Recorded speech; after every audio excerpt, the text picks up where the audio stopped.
Hello guys, my YouTube channel. हजुर सबै राम्रो हुनुहुन्छ होला। आजको ब्लग चाहिँ म हाम्रो घरमा मासुको अचार बनाउनु आँटेको छु होइन। अनि त्यसको चाहिँ म ब्लग गर्न आँटेको।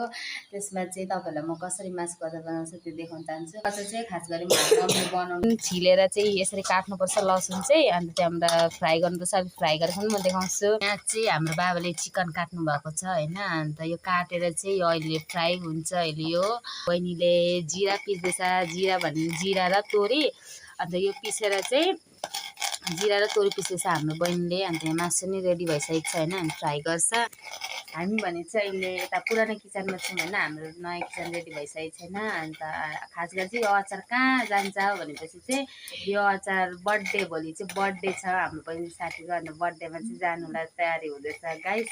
तपाईँहरू हेरिदिनुहोस् होला हाम्रो मासुको अचार। गाइस अहिले भने चाहिँ फेरि हाम्रो यहाँ मैदा मुसेर यहाँनिर निम्की तयारी हुँदैछ। हाम्रो बहिनीको नङ पनि हेर्नुहोस् है गाइस, दामी छ हो।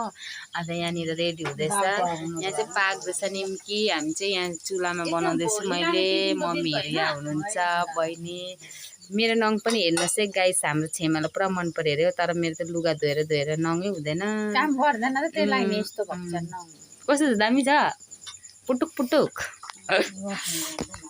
कति काम गर्छु गाइस, र पनि धोबी जस्तो छु, डेली लुगा धुनुपर्छ हो। त्यसले भएर मेरो नङ हुँदैन, नभए त म कस्तो पैसा। गाइस निम्की तयारी भयो होइन। मैदाको मात्रै भयो भने चाहिँ चुरुम चुरुम दामी हुँदो रहेछ होइन। कस्तो दामी भएछ।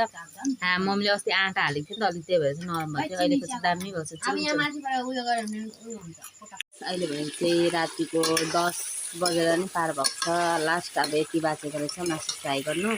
चुलामा बनाउँछु, यस्तो गर्नुहुन्छ। फ्राई भइसकेको चाहिँ यति हो। अब लास्ट अब अलिकति गर्नु छ, अनि त्यहाँबाट चाहिँ बनाउने। यो चाहिँ हामी यहाँ मासुमा तोरी र जिरा हाल्दैछौँ भुटेको होइन। यहाँ लसुन पनि तयारी छ। यहाँ चिल्ली खुर्सानी पनि, अन्त यहाँ भिनेगर छ, भिनेगर हाल्नुपर्छ।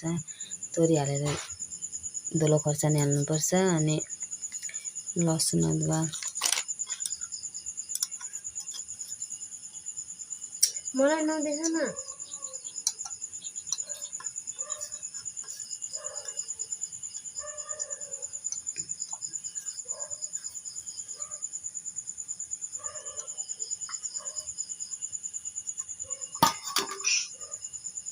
एकछिन म